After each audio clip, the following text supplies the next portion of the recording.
entender la Recording in voluntad, progress. cómo reemplazarla por otro, ¿no? De repente les suena raro esto, pero justamente existe un llamado criterio de irreemplazabilidad. Hay lugares que de ninguna manera podemos cambiar por otro, que podemos reemplazar por otro, y otros que en realidad sí, porque tiene condiciones similares, en fin, y no podemos lamentablemente pensar que siempre vamos a optar por conservar naturaleza cuando hay otras opciones uh, debido a necesidades humanas, ¿no?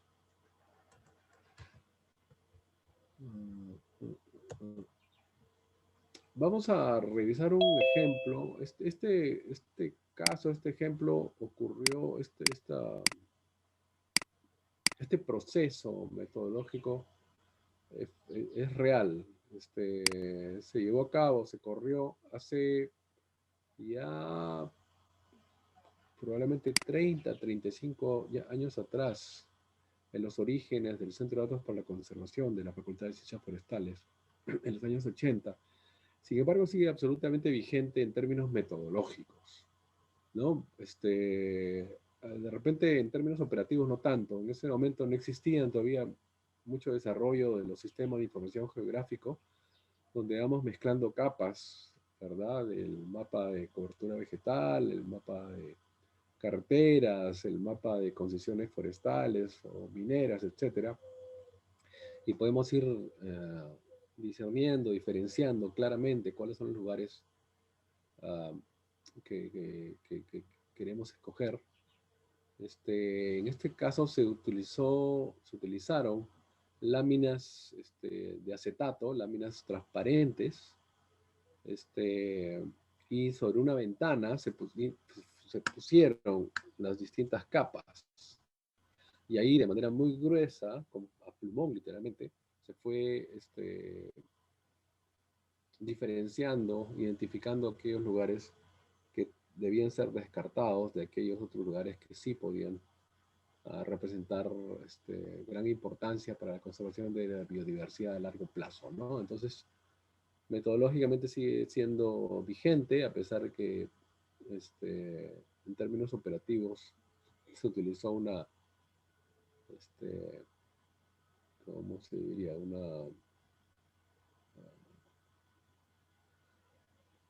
Ingeniería muy básica, ¿no? Muy arcaica, ¿no? Para el tratamiento de los mapas. Estamos hablando del noreste del Perú, ¿no? Los departamentos de Cajamarca, Amazonas y San Martín, incorporando aproximadamente 10 millones de hectáreas. Sobre estos 10 millones de hectáreas, no se nota bien este mapa, pero en todo caso, para que tengan una idea muy al brochazo de qué se trata, sobre este mapa lo que se hizo es cada cuarto de grado, ¿no? Tanto en términos latitudinales como longitudinales, se estableció, con cada cuarto de grado se estableció una grilla, unas cuadrículas que tenían 27.78 por 27.78 kilómetros cada una, ¿no? Es decir, sobre este mapa se hizo una trama, una red, una grilla, que es lo que vemos acá, ¿no es cierto? Entonces, la región se cuadriculó, ¿no? Se puso estos cuadraditos, cada cuarto de grado, repito, y sobre cada uno de estos cuadritos se valoraron diferentes factores, ¿no? Se calificaron diferentes factores. Estos factores son, como ven ahí, la presencia o ausencia de asentamientos rurales, la situación de la flora nativa, la situación de la fauna nativa, interferencias especiales. Estos son coyunturas, ¿no? Puede ser narcotráfico, puede ser cultivos ilegales, podría ser subversión terrorista, o guerrilla en otros países, no estoy muy de acuerdo con ese término, pero en fin, no me voy a meter por ahí. Exploración o explotación minera, explotación petrolera, es decir, algunos factores que pueden fastidiar muchísimo, pueden perturbar muchísimo durante un tiempo, pero luego desaparecen. Por eso el término de interferencias especiales. Luego tenemos accesibilidad actual y carreteras de penetración proyectadas. Y quiero recordarles, la semana pasada hablamos del acceso, ¿verdad? Como uno de los criterios para definir áreas prioritarias. Y decíamos, difícil acceso, difícil control. Difícil acceso es difícil que el personal del área protegida, el jefe, los guardaparques, los especialistas puedan hacer su trabajo con facilidad, ¿verdad? Por eso ese término. Y por eso, si bien estos dos criterios, estos dos parámetros o factores se parecen, vamos a ver que tienen un resultado muy distinto. Entonces, la región, el área de evaluación fue dividida en cuadrados de 15 minutos, es decir, un cuarto de grado, ¿no? En términos latitudinales o longitudinales de lados. Y en ese sentido, cada uno de estos cuadritos tenía una superficie de 77.158 hectáreas.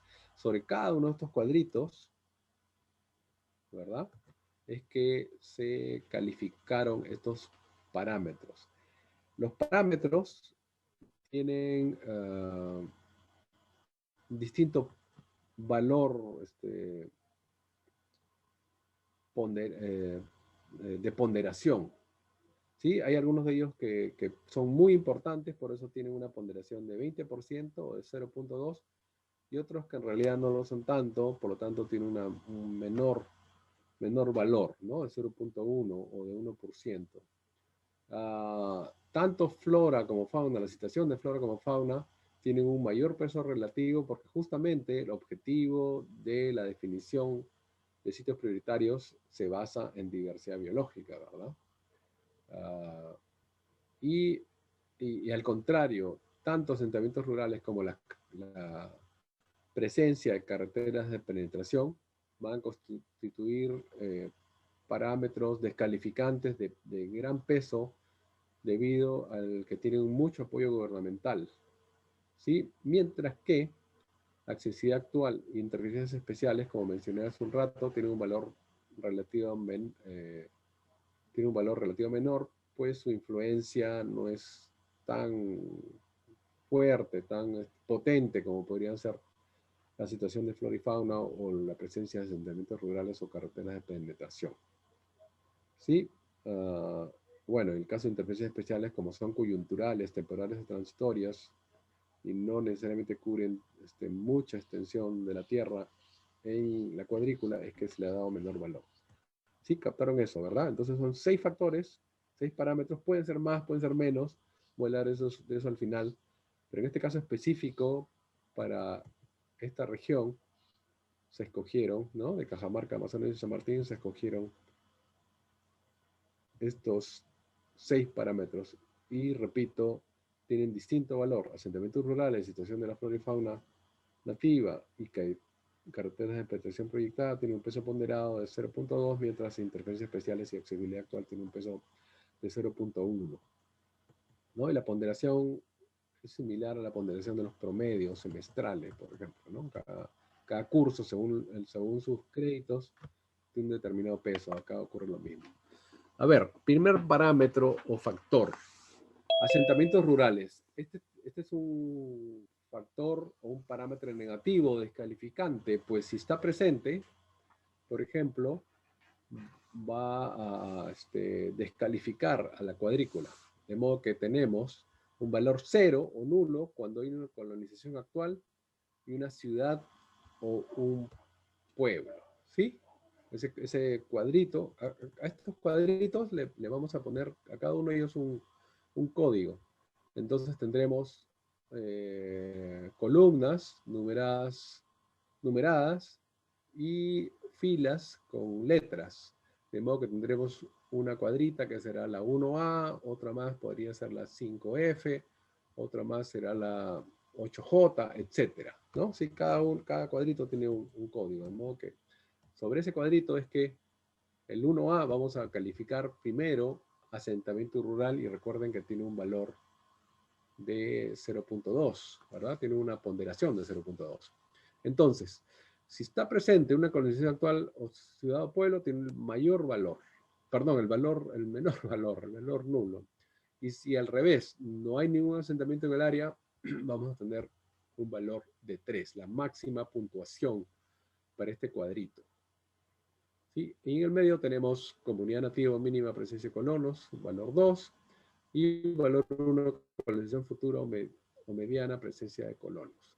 Acá, sin embargo, tengo que hacer un paréntesis y mencionarles, por más que de repente les suene políticamente incorrecto, pero el hecho de que yo sea una comunidad nativa no me hace necesariamente menos perturbador o menos depredante, si quieren así. Es un tema de escala. Si yo soy originario, soy indígena, no necesariamente tengo una forma de vida, una percepción, una aproximación a la naturaleza de conservación. No necesariamente. Hay mucha probabilidad, por supuesto, ¿no? Viviendo ahí, respetando la tierra de tus ancestros, en fin, teniendo una cosmovisión este, integral, de pronto sí tengo esa visión, pero podría ocurrir que no. Entonces, es más un tema de escala. Las comunidades nativas normalmente son pequeñas, están en todo caso dispersas en el bosque o en el campo, y por lo tanto su afectación sobre los ecosistemas y las poblaciones no es tan grande. Pero si la comunidad va creciendo, definitivamente va afectando. Eso ténganlo bien claro, por favor, no seamos románticos. De hecho, se está ocurriendo con la comunidad de Yomibato, en comunidad machillenga Yomibato, en el Parque Nacional del Mano. Inicialmente eran unas pocas familias, pero han pasado los años, 40 años desde entonces, y las familias han crecido, obviamente necesitan hacer chacras, cazar, etcétera. Entonces han empezado a afectar y han empezado a disminuir determinados, algunos recursos. Sí, entonces tengan bien clarito eso, ¿no? El hecho de ser comunero, ser nativo, no necesariamente me hace un amante de la naturaleza, un gran conocedor, etcétera, ¿no? Repito, es políticamente incorrecto de pronto, pero tengo que decirlo. Ya, entonces este parámetro es descalificante. Si está presente, sobre todo en gran escala, desaparece el valor en ese factor en particular para el cuadrito. Luego tenemos la situación de la flora nativa. Tiene un carácter positivo o calificante. Entonces, vamos a tener que el cuadrito tiene gran valor si es que existen territorios de refugio pleistoceno, biomasas importantes de podocarpus y no hay intervención conocida. Recuerden lo que hablamos la semana pasada sobre los refugios pleistoceno. Cuando se hizo este proceso que estoy en este momento exponiendo, el cual estoy exponiendo actualmente, todavía era una teoría absolutamente en boga, entonces era un criterio importante. ¿Sí? Luego tenemos el valor nulo, ¿no? Los bosques en general bajo explotación, áreas dedicadas a actividad agropecuarias.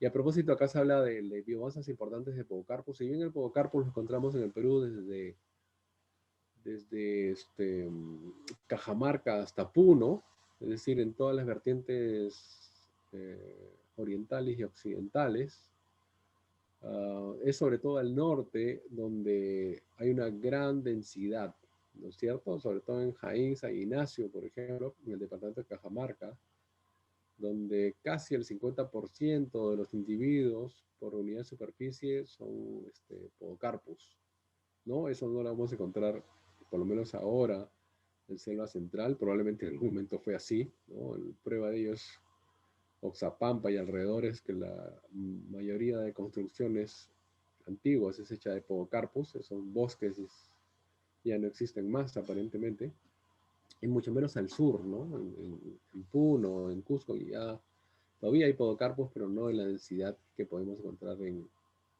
el norte del país. Por eso era un criterio importante, ¿no? Biomasas importantes de podocarpus. Y bueno, en el valor 2 tenemos territorio de refugio pleistoceno, continúa, pero además dice involucrada dentro del proyecto especial de asentamiento rural, es decir, Ese proyecto que en su momento, el proyecto especial Jaén San Ignacio Bago, el PEXIF, en ese momento era muy activo, pues eventualmente podía haber colonización. Por eso, si bien todavía no estaba, no había esa colonización a corto plazo, el proyecto en el devenir de los años sí podía uh, definir o decidir acerca de la colonización de determinados lugares en esa cuadrícula, ¿no? Intervención mínima regular. Y luego tenemos como valor 1, bosques de hipocarbos baja explotación, intervención regular alta. Seguidamente viene la situación actual de la fauna silvestre, que también tiene un carácter calificante positivo. El mayor valor, especies raras o en vía de extinción con localidad comprobada, más la presencia de áreas de refugio de Pleistoceno, y la intervención es mínima o nula.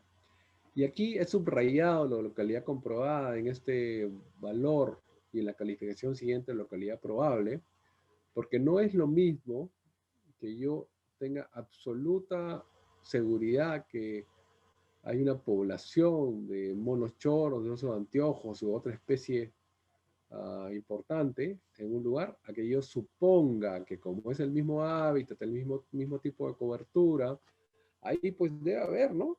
Si es la misma selva, debería estar pues el mono choro, el oso de anteojos. Bueno, eso no siempre ocurre.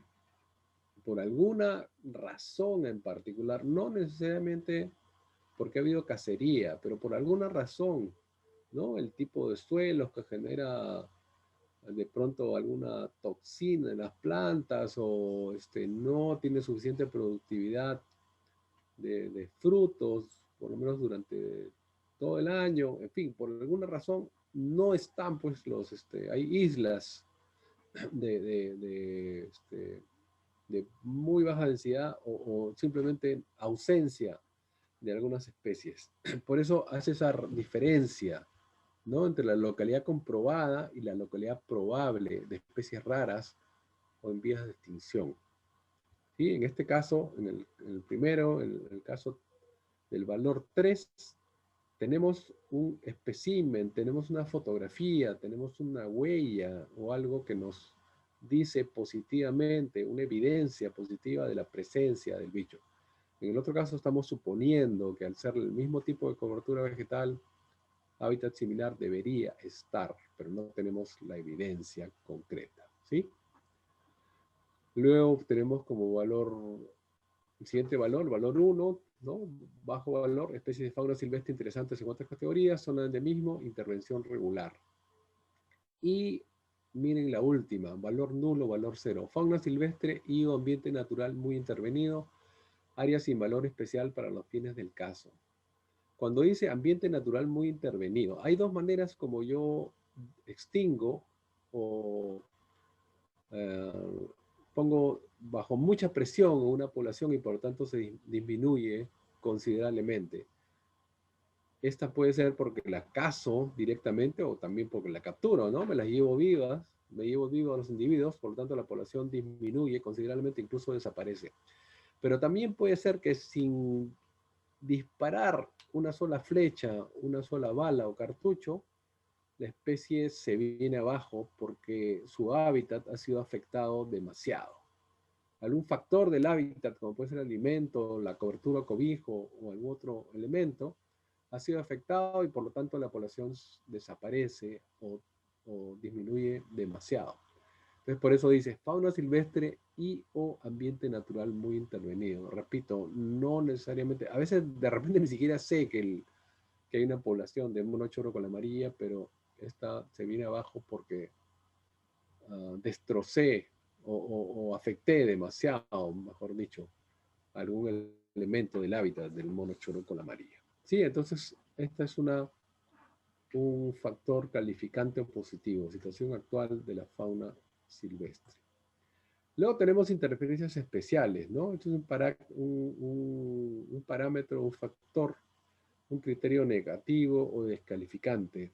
Y se refiere a aquellas actividades de hombres y mujeres que son incompatibles con la conservación de la diversidad biológica en una determinada región.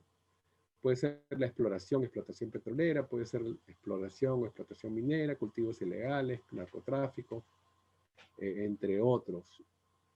¿Cuál es la diferencia entre la exploración y la explotación petrolera?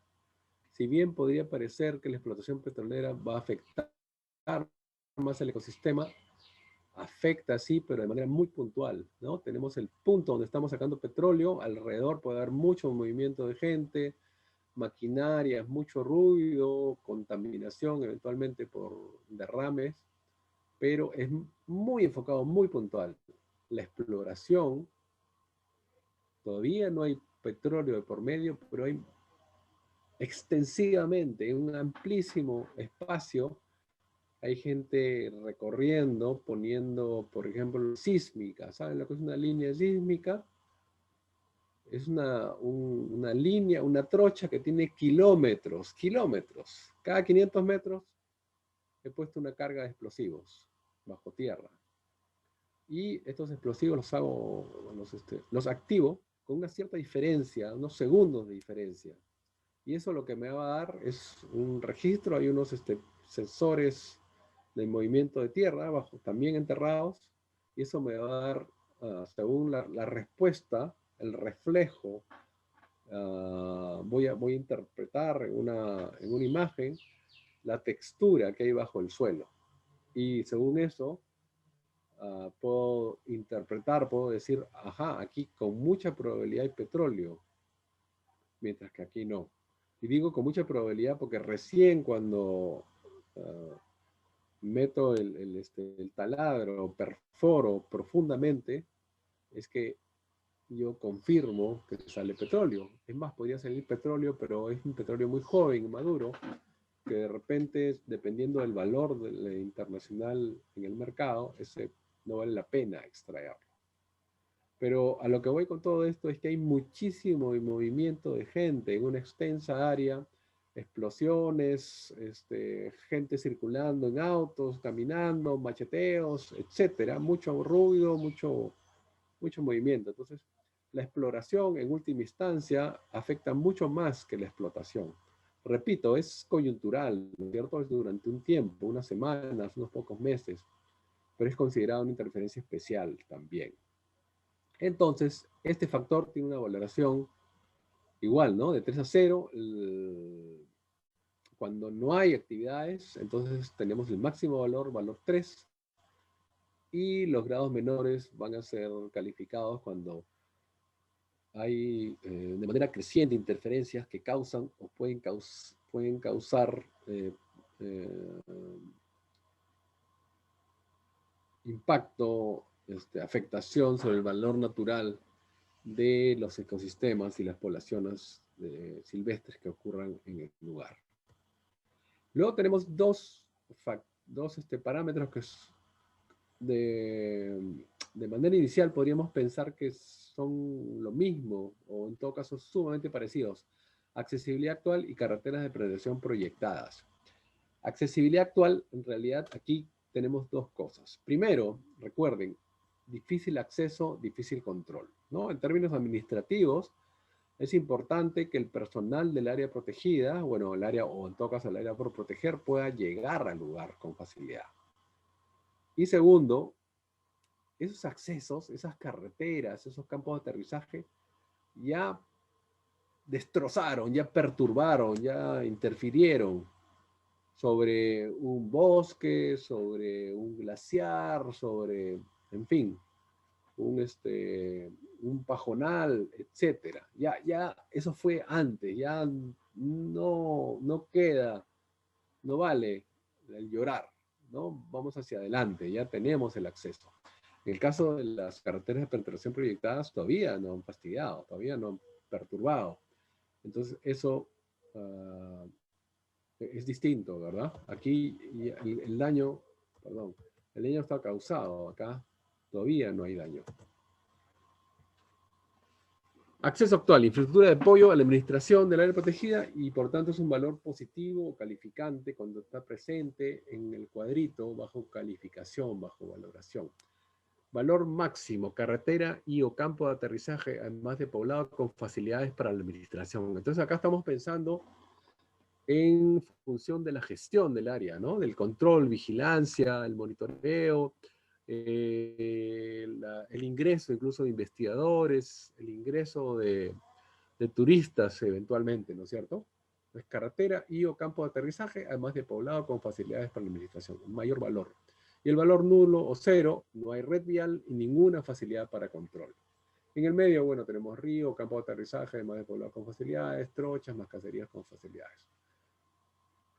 Aunque a valores más altos de este parámetro, dice el último párrafo, ¿verdad? Aunque a valores más altos de este parámetro, el valor natural es menor, la necesidad de apoyo de infraestructura vial y administrativa para el manejo efectivo de las áreas protegidas lleva a considerarlo como positivo. Entonces estamos pensando en la capacidad logística, ¿no? Las facilidades logísticas que nos puede dar este acceso.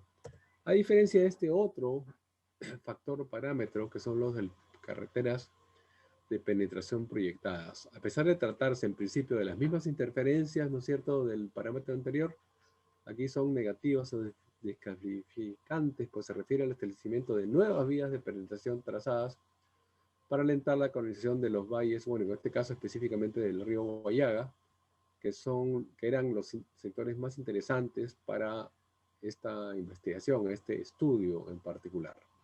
El valor 3 entonces indica que no existen proyectos de vías de penetración, mientras que el valor nulo o cero, estos proyectos se encuentran en fases avanzadas o existe una carretera actual de menor orden que interconectará con la facilidad proyectada. Es decir, no existe todavía una carretera grande, pero sí existen varias carreteras menores que van a ir afectando, ¿no?, en lo que se llama el perfil desde una imagen aérea, una imagen satelital, se puede ver el perfil de espina de pescado, le dicen, ¿no? Como eh, una, una trocha principal va formando, va formándose varias carreteras secundarias y estas a su vez carreteras terciarias, de modo que el bosque, la comunidad vegetal va siendo afectada y ya no vemos una cobertura vegetal uniforme, sino apenas vemos unos fragmentos de bosque, unas islas de bosque y hay muchísimos caminos, ¿no? Por eso le llaman de espina de pescado. Y en el valores del medio, bueno, tenemos el valor 2, existen proyectos de carreteras secundarias que unirán poblados actualmente incomunicados con las grandes vías de penetración.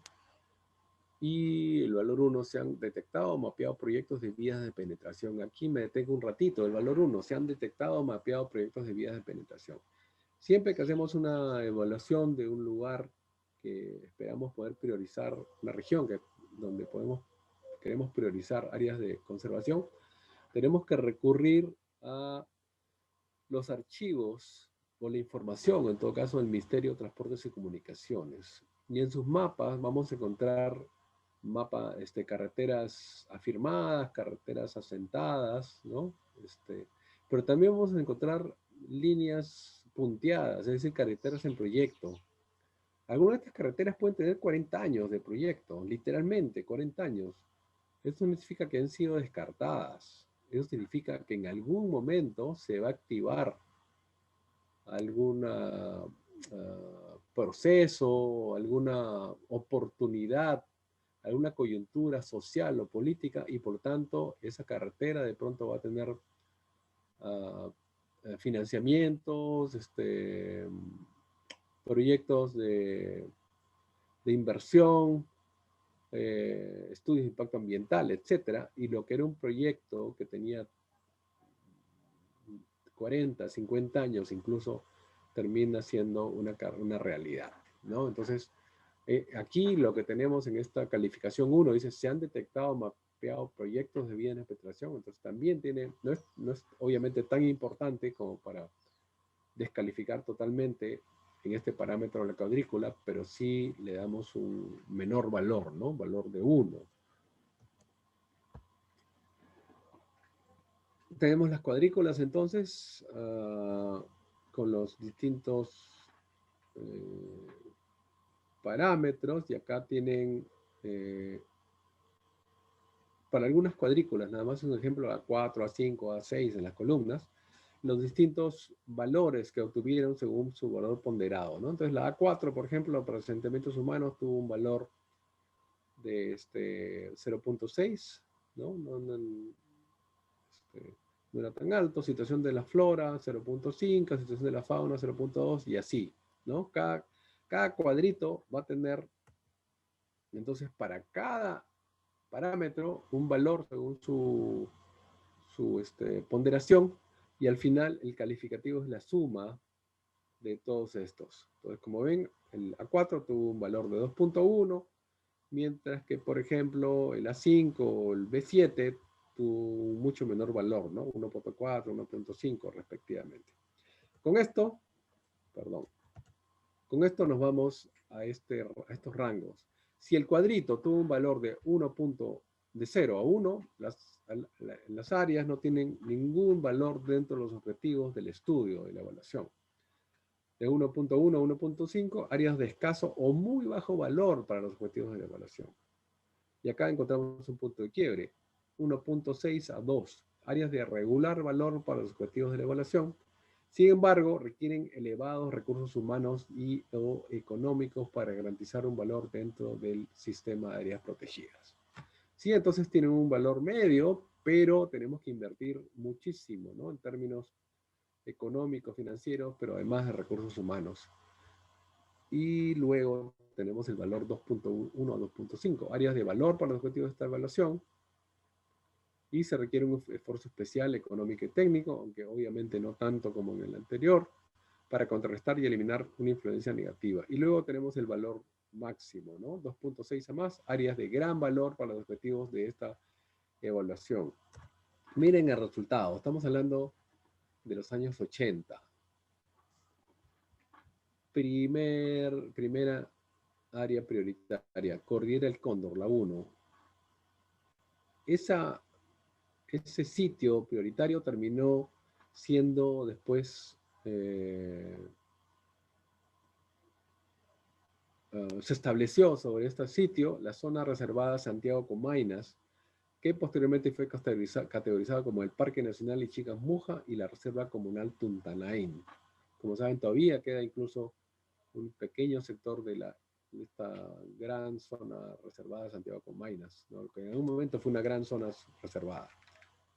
En fin, entonces muchos años antes del establecimiento de esta zona reservada y posterior parque y reserva comunal, ya la Universidad Agraria había identificado este lugar como de gran importancia. Lugar 2, Tabaconas Nambale, que fue después donde se creó el Santuario Nacional Tabaconas Nambale, ¿no? Con sus páramos, sus pinchaques, osos anteojos, etc.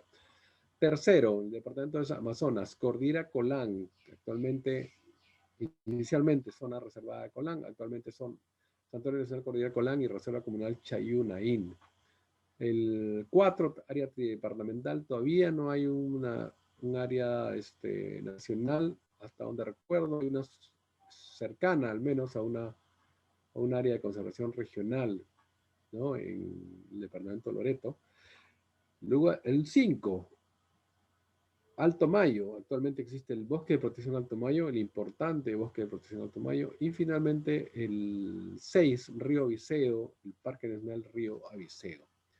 Esta metodología, entonces, hecha en los años 80, de manera muy gruesa, como dije, no con un sistema de información geográfico informático, sino de manera totalmente artesanal, ¿no? Con acetatos, con láminas transparentes, grandes, del tamaño de un mapa, y poniéndolos en un vidrio en la ventana para aprovechar la luz que venía de afuera.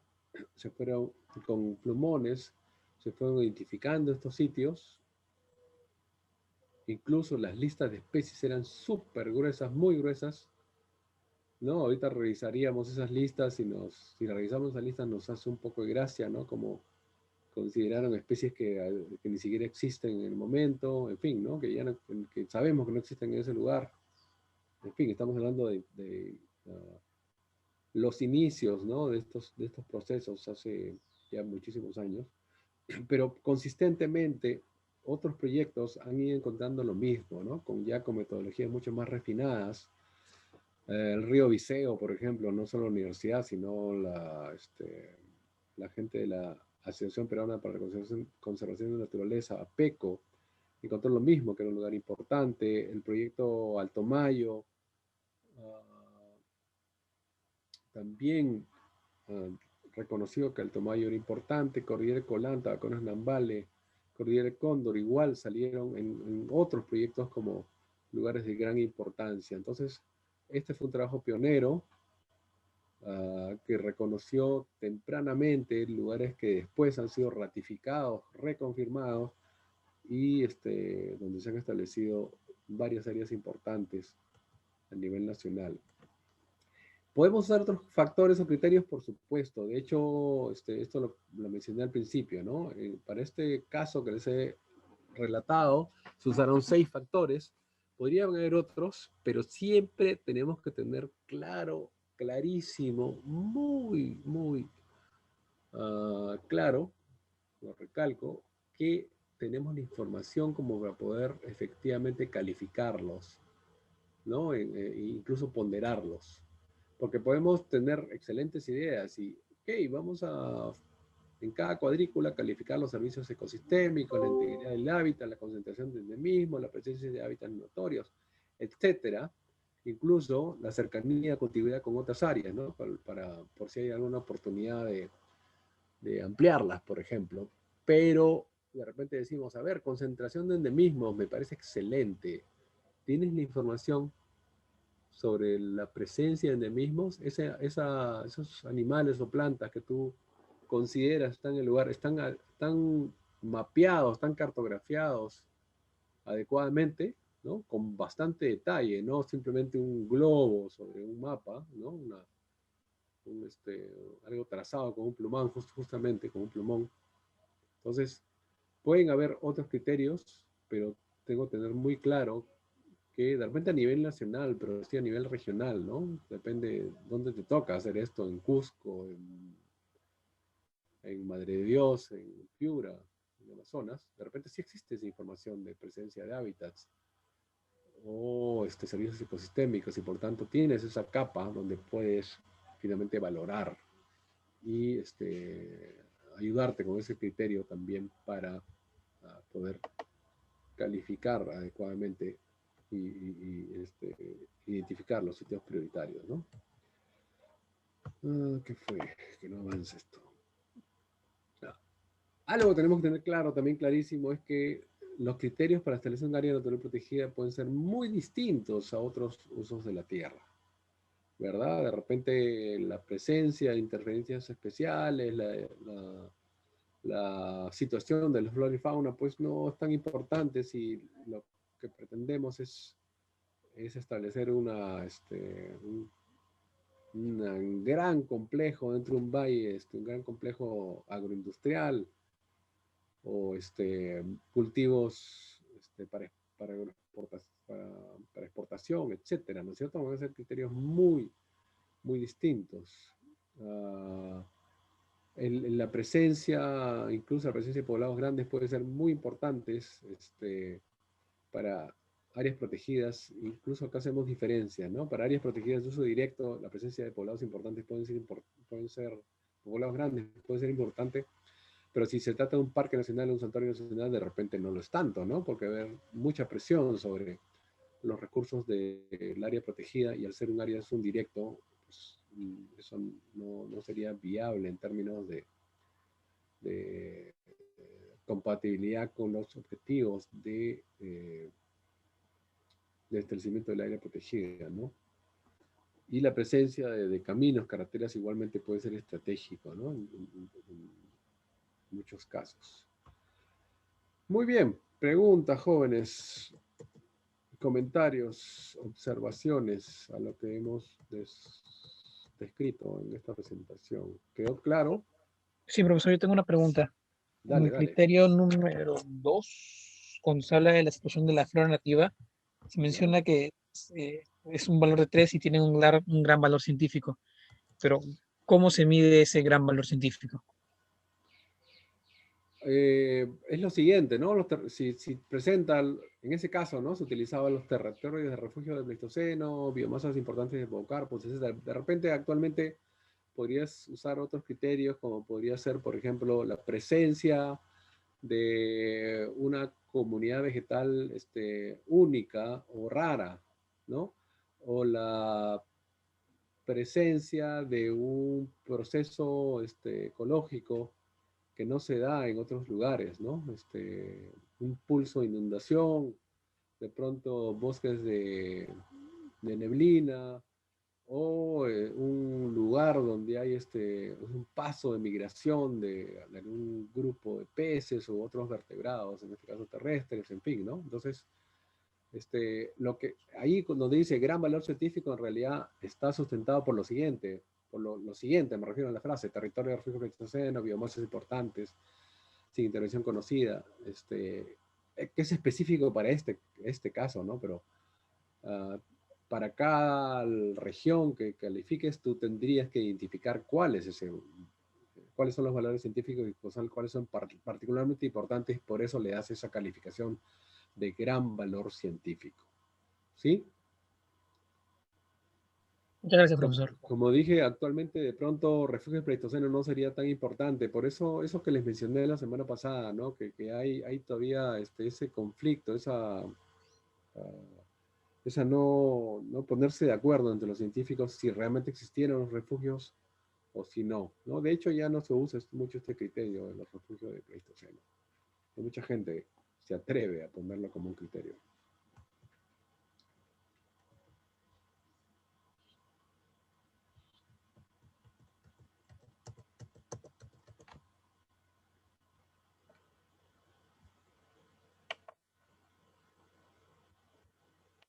A ver, muy rápido voy a hacer una pequeña introducción al siguiente tema.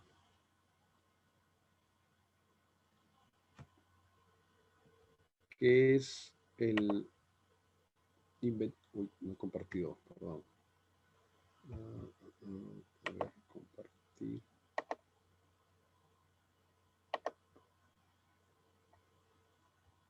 El inventario de recursos en áreas silvestres. Miren, no estoy hablando de inventario de recursos en áreas naturales protegidas, ¿no? Por lo menos no lo presento como tal. ¿Está viendo la pantalla, sí? Varios zapitos. Sí, Ya, profesor. ok. No estamos hablando de manera enfocada en áreas protegidas, sino inventario de recursos en áreas silvestres. ¿Por qué? Porque puede ser que todavía no existe el área protegida como tal, pero necesito conocer cuáles son los valores naturales. Entonces, por eso lo he cerrado, ¿no? A áreas silvestres en general. Ahora, puede ser, por supuesto, que ya existe el área protegida. También necesito un inventario, claro que sí, necesita actualizar la información. Tenemos datos, pero hace 30 años necesitamos saber qué está ocurriendo adentro, ¿no? De repente a algunos les choca, a algunos de ustedes les choca ver esta fotografía llena de especímenes de sapos. Notamos que no son vivos, obviamente, porque tienen una etiqueta, ¿no es cierto? Pero estas colecciones son importantes, muy importantes, incluso me atrevo a decir, porque son referentes para comparación, como testigos, a la hora de que yo traigo un espécimen del campo para poder compararlo y determinar de qué especie se trata.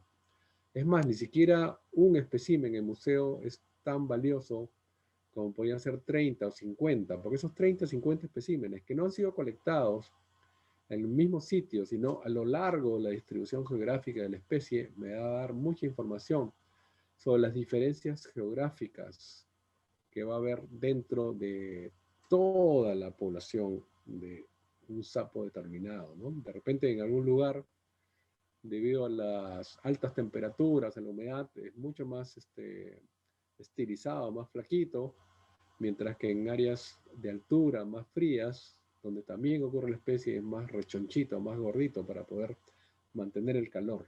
Si yo no tengo claras esas diferencias, podría pensar que son dos especies distintas.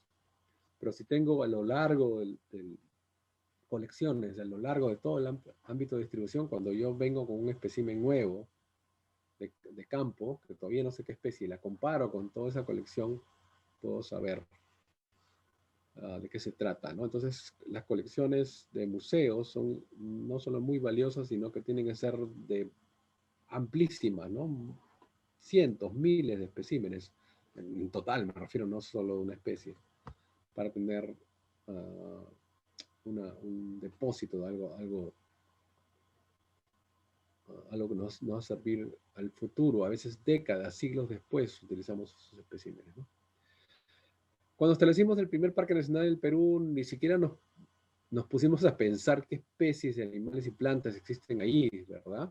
¿No? Simplemente la primera pregunta, ¿un parque nacional? ¿Qué es eso? Esa fue la pregunta en ese momento, ¿verdad? ¿Para qué un parque?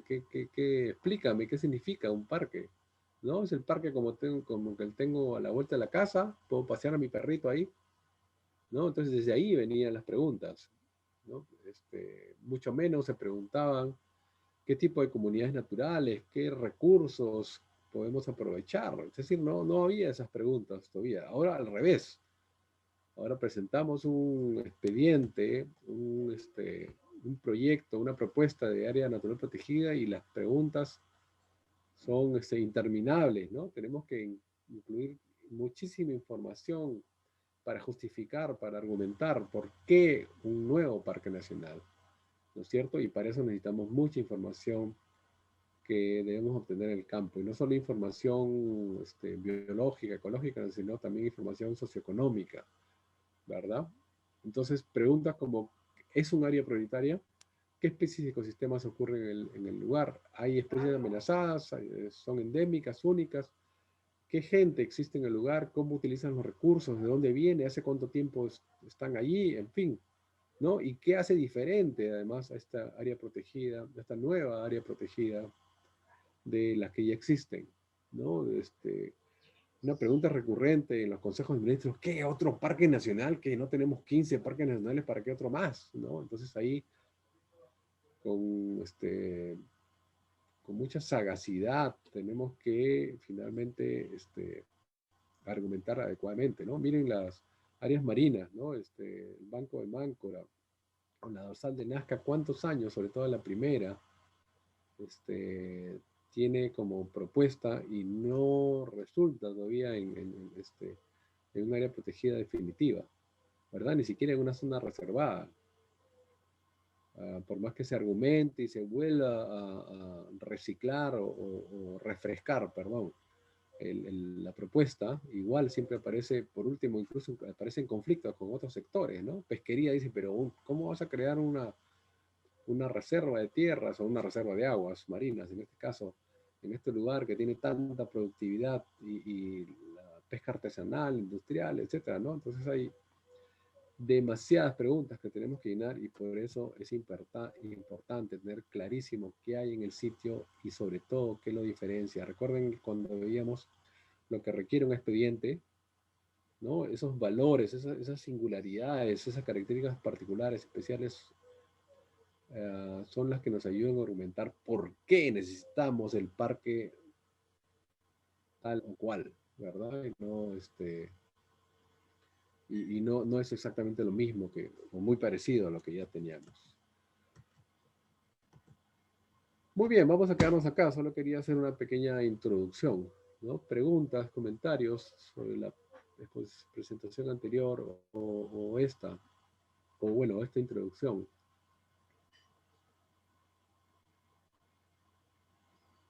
¿Les quedó claro por qué hacemos un inventario de recursos? En realidad es más amplio, ¿no? Recursos naturales y recursos culturales. Recuerden que dentro de la zonificación están las zonas históricos-culturales, por ejemplo, las zonas turísticas.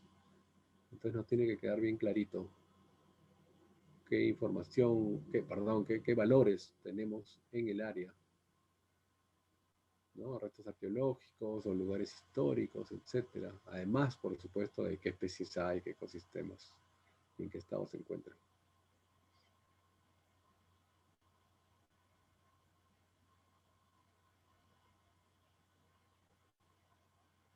¿No hay preguntas, Sí, comentarios? sí, profe, todo claro. Muy bien, entonces nos quedamos acá para la próxima semana. No quiero avanzar mucho porque no quiero quedarme a la mitad. Quería solo hacer una introducción. Muy bien, entonces, en realidad 2 semanas. La próxima semana es feriado, ¿verdad? Así que nos vemos dentro de 2 semanas, en marzo ya. Cuídense mucho, que tengan un buen fin de semana. Profesor, gracias, muy amable. Hasta luego. Luego, profe. Hasta luego, profe.